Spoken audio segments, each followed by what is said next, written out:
A 27-inch screen is absolutely huge. This is XP Pen's most audacious product that they've ever made. It's called the Artist Pro 27 Gen 2. In general, very good product. There is one little quirk, and that is that there's a lot of lag on this pen, but I think it's one of those things that can be fixed with software. We're gonna be going down the rabbit hole on this one, so hold on. So the XP Pen has two lines of graphic tablets. There's their budget line, which are better price, and then there's the Pro line. That's what this is. This is the Pro version of their largest tablet. This is them throwing every feature that they can think of into one box. They used the biggest screen that they could. They made it 4K. They made it 120 Hertz. They made it a touchscreen. They included everything that they could think of in this box. It's expensive, but it's hard to argue with the quality that they're putting out here. Now, if you like the idea of getting a really big tablet, but this one is out of your budget, check out my tablet ranking page over on my website. It's a great place to do research and find that sort of thing. Like I mentioned, there are budget lines of these devices,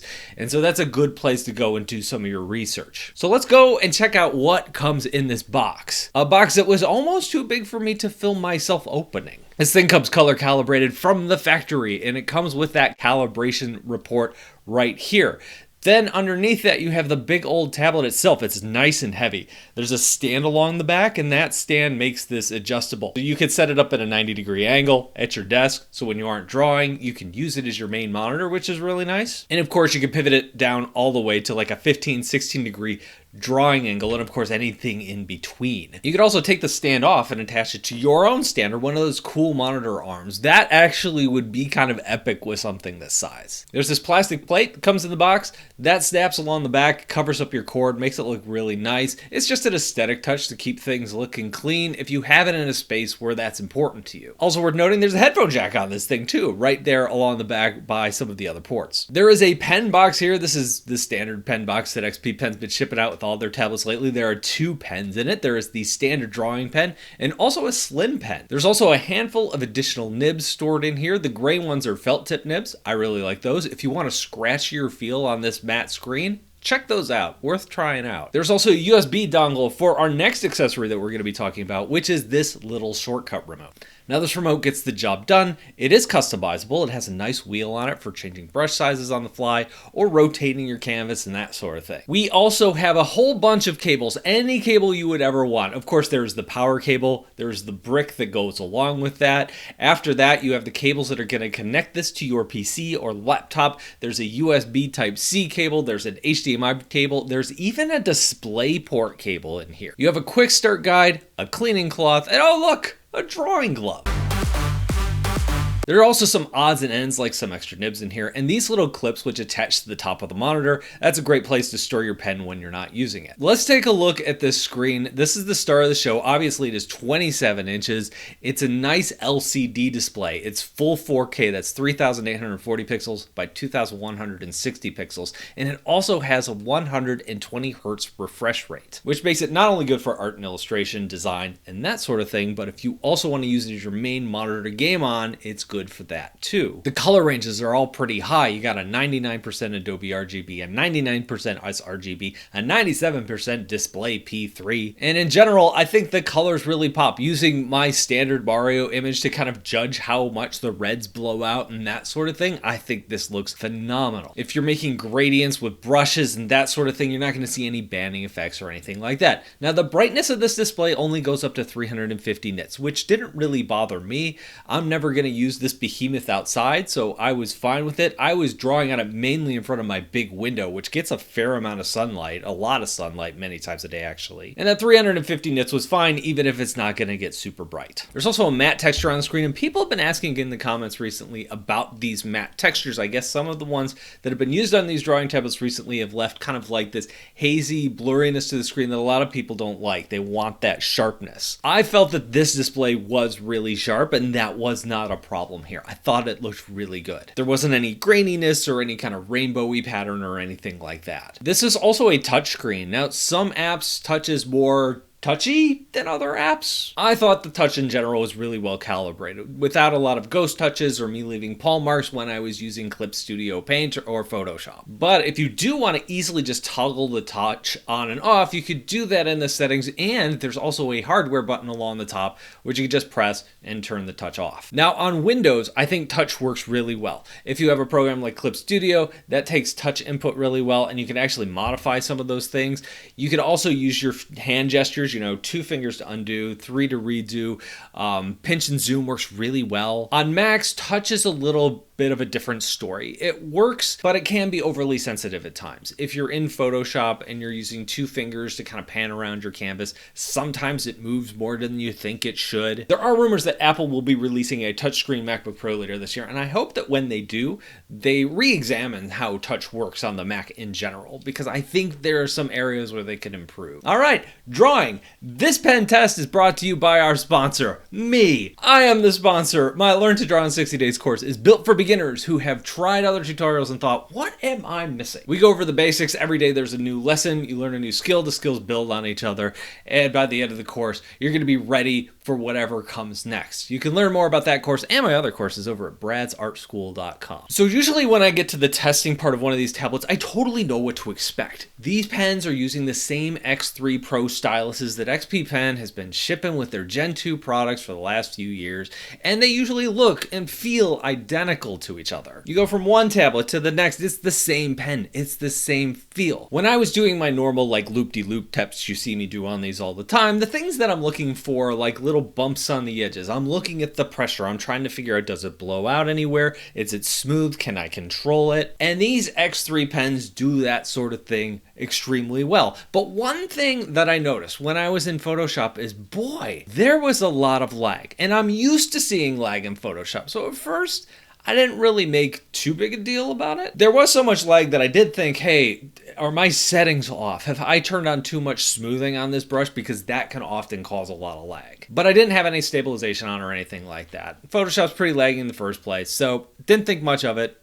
Moved on to the next task. And by the time I got to the diagonal line test, where I like to draw slow angled lines because I'm looking for a little bit of wave, that's what I expect here. Just a tiny bit on these XP pens. It's not a lot. It's really easy to knock out. It's not really a big deal, but it's there and I'm usually looking for it. And as I was drawing those lines, I realized this is phenomenal. Like, this is the best I have ever seen this pen perform on this specific task. So again, I double checked to make sure that when in Photoshop, I didn't have smoothing turned on and I didn't have anything artificial affecting these lines, and I did not. And it was at that point that I started to piece things together. I had too much lag on the pen in this test.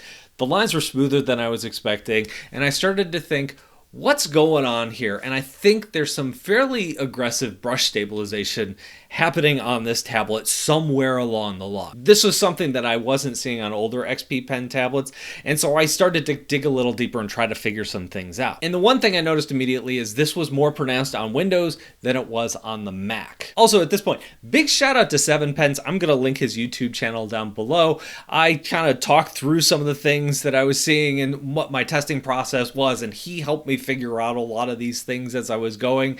Thanks to him, go subscribe to his channel. The first thing I thought of is I am using beta drivers on this, so I wanted to make sure that it wasn't the drivers. I tried using this with older drivers, and the older drivers did not work with this tablet. I did have another PC lying around, a laptop, and so I decided to just kind of plug and play and see what this tablet would do with no drivers at all on Windows. And that laptop had a very vanilla install of Windows on it, so hopefully there's not some other software conflicting with what I want to do. Brad from the future here with a quick update. There were new drivers that were uploaded to XP Pen's website just yesterday, so I was checking it out as I was editing this review and getting it ready, and I installed those drivers, and it turns out those drivers, the official drivers, non-beta drivers, are working the same exact way that the beta drivers that I was testing was. So I just wanted to give that quick update. And sure enough, when I started drawing, I saw the same exact lag, even with the drivers not installed. Now, I don't know if this is happening on the hardware side or the firmware side with XP Pen's tablets. I don't know if this was like a Windows update, something that Microsoft did, because Microsoft has their own pen drivers installed in Windows now for that sort of thing, that they're the ones who are applying more smoothing because MPP pens kind of suck in that regard. Is Microsoft trying to fix that on the software side that then's affecting our drawing tablets in some way? I also grabbed XP Pen's 16 Pro tablet and tested that to see if there was any difference between the 16-inch variant of this and the 27-inch variant, and the 16 did seem to be better on the lag side of things. But again, am I noticing the lag more because it's a much bigger screen, or is there actually less lag? It's a little hard for me to tell at this point. So what exactly is causing this and where this is coming in, I am not sure of, but it's definitely occurring on this particular tablet. And this seems like the type of thing that can be fixed with drivers and will be fixed with drivers. XP Pen has a very good track record of like updating and fixing things as they come out. So here's what I'm going to do. If you're watching this in the future and saying, is this a good product? The answer is yes, but I really think you should wait until they fix this issue. Down below in the comments, I'm going to pin a comment. It will be the first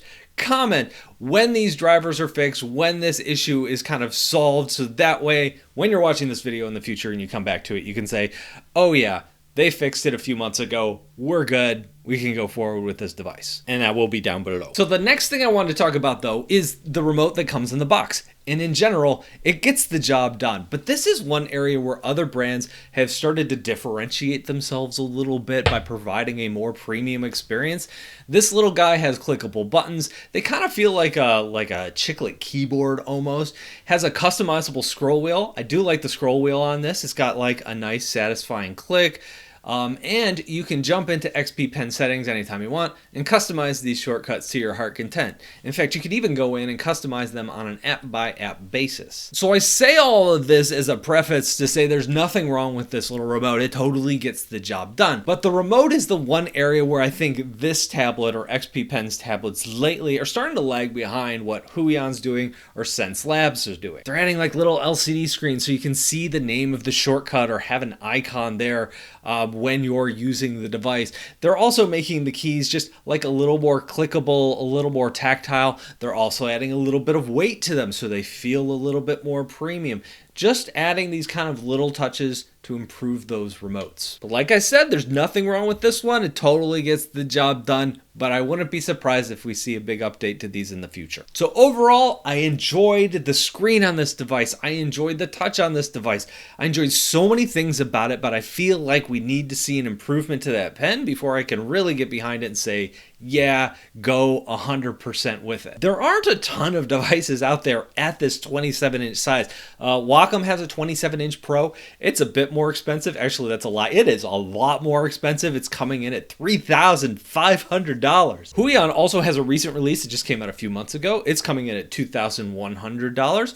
Huion's also comes with like a little color calibrator in the box, so if you really need that color calibration, that's worth considering in the price. I think if you're looking at XP Pen and Huion, if you're going to make your choice right now, I think Huion would be the way to go here because of that pen. I think if XP Pen gets their stuff fixed, I would go with the one that was cheaper because we're talking about screens that are really good on both. We're talking about pens that have the capability of being really good on both. One thing that I will throw out there, if you don't necessarily need all of these bells and whistles, there are some really good budget displays out there right now.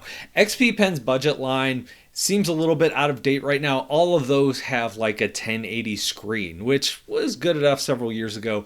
Huion has been updating their larger devices, like I just reviewed a Huion 22 a few weeks ago. They updated that with a 1440p screen. That is a little bit smaller than this device, obviously, but 1440 at this size still looks pretty darn good, and it's significantly cheaper. But what are your thoughts on all this? Let me know down below in the comments. Thank you all for watching, and I'll talk to you in a couple of days.